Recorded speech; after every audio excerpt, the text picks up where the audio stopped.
नमस्कार, आप देख रहे हैं न्यूज़ 24। मैं हूं विपनेश माथुर। महाराष्ट्र विधानसभा चुनाव की वोटिंग को महज अब एक महीने से भी कम समय बचा है, लेकिन प्रदेश के दोनों मुख्य गठबंधन के दलों में अब तक सीट शेयरिंग का मामला नहीं सुलझ पाया है। दोनों दलों के बीच विदर्भ की कई सीटों पर सहमति नहीं बन पाने की वजह से सीटों का पुराना गणित उलझा हुआ है। और आखिर क्या है कांग्रेस और शिवसेना यूपीटी का दावा, और हम ये क्यों कह रहे हैं कि विदर्भ मतलब सत्ता की चाबी? रिपोर्ट में आपको दिखाते हैं।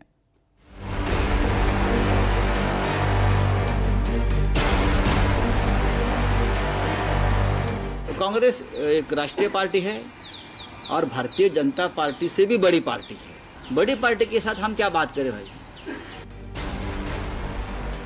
शरद पवार जी हो, उद्धव जी से हो, इनसे बात करेंगे। जो कुछ 30-40 जगह का हमारा शेयरिंग प्रॉब्लम हो गया है, उसमें बैठ के हम लोग रास्ता निकालेंगे।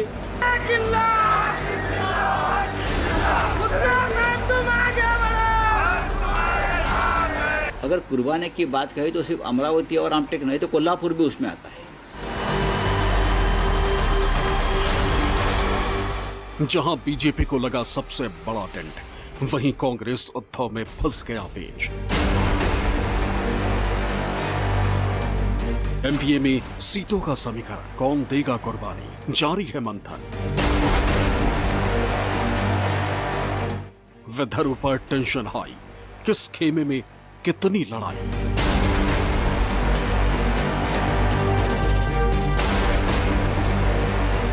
लड़ाई सीटों की, लड़ाई सियासी गणित की, लड़ाई प्रदेश की सर्वोच्च सत्ता की चाबी अपने पास रखने की।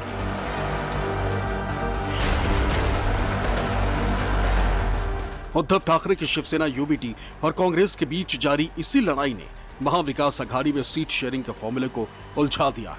दोनों पार्टियों के बीच कई सीटों पर आपसी सहमति नहीं बन पाने की वजह से सीट बंटवारे पर फाइनल मोहर नहीं लग पा रही। मुंबई से लेकर दिल्ली तक मंथनों का दौर चल रहा है। शिवसेना यूबीटी जहां सब कुछ मुंबई में तय कर रही है, तो वहीं कांग्रेस का प्रदेश नेतृत्व दिल्ली में अपने आला कमान के साथ बैठकर सीटों के गणित को सुलझाने की कोशिश में लगा हुआ है। लेकिन इस बीच बयानबाजियों का दौर भी जारी है। शिवसेना यूबीटी के नेता जहां कांग्रेस पर तंज कसने का एक भी मौका नहीं छोड़ रहे, तो वहीं कांग्रेस की ओर से भी जवाब दिया जा रहा है। कांग्रेस एक राष्ट्रीय पार्टी है और भारतीय जनता पार्टी से भी बड़ी पार्टी है। अब ये कांग्रेस तो हर विश्व में भी अनेक राष्ट्र में भी कांग्रेस के नाम से बहुत सी पार्टियां हैं, जैसे अफ्रीका में है और किसी, तो बड़ी पार्टी है बहुत है। बड़ी पार्टी के साथ हम क्या बात करें भाई? तो दिल्ली में उनका हाईकमांड है, उनसे बात हो रही है। महाराष्ट्र के सभी नेता हमारे मित्र हैं, जैसे Bharatiya Janata party international party है, इसलिए हमारी उनसे जमीन नहीं ज़्यादा। कभी इंटरनेशनल पार्टी से हम क्या बात करें? शरद पवार जी हो, उद्धव जी से हो, इनसे बात करेंगे। जो कुछ 30-40 जगह का हमारा शेयरिंग प्रॉब्लम हो गया है, उसमें बैठ के हम लोग रास्ता निकालेंगे। ये भूमिका कांग्रेस पार्टी की है। जो सीटों का है तो सब पार्टी उस तरह का कुछ तो भी कोशिश करेंगी, लेकिन जो पार्टी का अधिकार बनता है वही पार्टी वो सीट लड़ेगी। कांग्रेस प्रदेश अध्यक्ष नाना पटोले की माने तो महाविकास अघाड़ी में 30 से 40 सीटों पर अब भी पेच फंसा हुआ है, जिसको लेकर कांग्रेस और उद्धव ठाकरे की शिवसेना यूबीटी आमने सामने है। सूत्रों की माने तो कांग्रेस और शिवसेना यूबीटी के बीच सबसे ज्यादा पेच विदर्भ की सीटों को लेकर फंस रहा है। विदर्भ की 12 ऐसी सीटें हैं जिस पर कांग्रेस और शिवसेना यूबीटी दोनों ही दलों का दावा है, जिसमें अरमोरी, गढ़चिरौली, गोंदिया, भंडारा, चिमूर, बल्लारपुर, चंद्रपुर, रामटेक, कामठी, दक्षिण नागपुर, अहेरी और भद्रावती वरोरा शामिल। इनमें से चंद्रपुर और अहेरी पर एनसीपी शरद गुट ने भी दावा ठोका, क्योंकि अहेरी पर 2019 के चुनाव में एनसीपी को जीत मिली थी। वहीं चंद्रपुर से निर्दलीय विधायक चुने गए। उद्धव की सेना का दावा है कि लोकसभा चुनाव में हमने विदर्भ की अमरावती, रामटेक और कोल्हापुर 3 सीटों का त्याग करते हुए कांग्रेस के हवाले किया था। लिहाजा विधानसभा चुनाव में कांग्रेस को कुर्बानी देनी होगी। कांग्रेस को बड़ा दिल दिखाते हुए ये 12 सीटें शिवसेना के लिए छोड़नी होगी। अगर कुर्बानी की बात कहें तो सिर्फ अमरावती और रामटेक नहीं तो कोल्हापुर भी उसमें आता है। कोल्हापुर में वहाँ उस वक्त हमारे सांसद थे, हमारी सिटिंग सीट थी। अमरावती भी लगभग हमारी सिटिंग सीट थी। रामटेक हमारी सिटिंग सीट, तो जरूर हमने बड़ा दिल दिखाया, क्योंकि हमें संविधान के दुश्मनों का पराभव करना था, उनको हराना था। और आज महाराष्ट्र में एक भ्रष्ट सरकार को, एक घटनाबाज संविधान के खिलाफ काम करने वाले सरकार को हमको नीचे उतारना है। लेकिन जब सीट शेयरिंग की बात आती है तो सबको थोड़ा बहुत त्याग भी करना पड़ता है, एक कदम पीछे भी लेना पड़ता है। 6-7 सीट का ही प्रॉब्लम है और वो भी सॉल्व हो जाएगा। हम लोग आघाड़ी करके लड़ने जा रहे और आघाड़ी करके लड़ेंगे। होता है 3 पार्टियां है, 3 पार्टी और 288 सीट्स का शेयरिंग था और एक सीट को लेकर समय थोड़ा सा गया जरूर। और हर पार्टी को लगता है कि हमने लड़ना चाहिए, कार्यकर्ताओं को भी थोड़ी नाराजगी होती है। इस सब में रास्ता निकालकर हम आज तक जो हुआ है वो करीबन क्लोज होते आया है। दिलचस्प बात यह है कि विदर्भ की जिन 12 सीटों पर महाविकास अघाड़ी में पेंच फंसा है, उनमें से एक भद्रावती वरोरा को छोड़ दिया जाए तो किसी भी सीट पर महाविकास अघाड़ी के दलों का सिटिंग विधायक नहीं। 2019 में इनमें से ज्यादातर सीटों पर या तो बीजेपी को जीत मिली थी या फिर निर्दलीय उम्मीदवार जीते थे। शिवसेना यूबीटी अपने पक्ष में ये भी तर्क दे रही। लेकिन कांग्रेस के स्थानीय यानी विदर्भ के नेताओं की माने तो लोकसभा चुनाव में हमने शिवसेना यूबीटी के लिए कोंकण जोन में सीटें छोड़ी थी, लिहाजा उद्धव गुट को भी उसी फॉर्मूले के तहत काम करना चाहिए। जिसकी ताकत है वहां पर, उसको वहां पर शेयरिंग मिलनी चाहिए। जैसा कि हमने कोकन के इसमें किया था, कोकन में हमने उबाटा के लिए कोशिश की कि उनको ज्यादा से ज्यादा वहां एज मिले, ज्यादा से ज्यादा उनको रिस्पांस दे।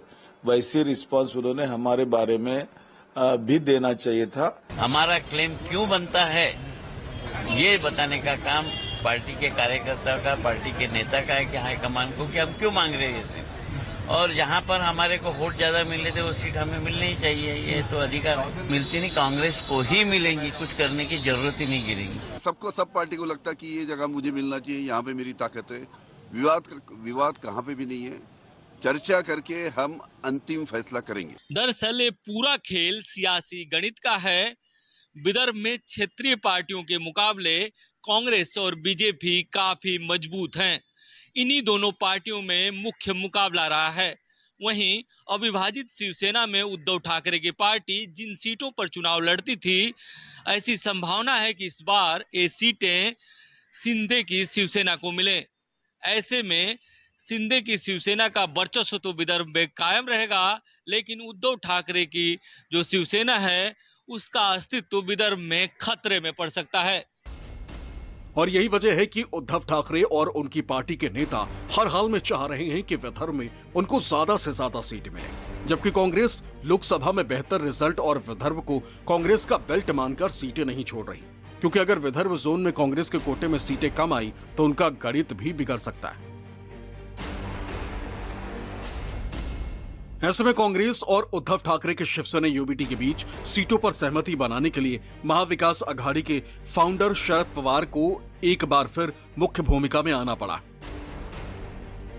जब से कांग्रेस और उद्धव ठाकरे की पार्टी यानी कि शिवसेना यूबीटी में बात बिगड़नी शुरू हुई, तभी से शरद पवार दोनों ही पार्टी के बीच में कड़ी बनकर काम कर रहे हैं।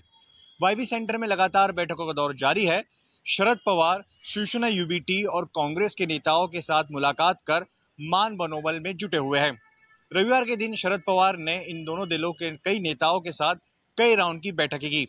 सूत्रों की माने तो शरद पवार इस मसले को सुलझाने के लिए कांग्रेस अध्यक्ष मल्लिकार्जुन खड़गे और राहुल गांधी से फोन पर बात भी कर चुके हैं। अब ऐसे में सवाल उठता है कि विदर्भ में कांग्रेस और शिवसेना यूबीटी दोनों में से किसका पलड़ा भारी और मौजूदा समीकरण के लिहाज से किसकी दावेदारी कितनी मजबूत है, तो ये भी समझ लीजिए।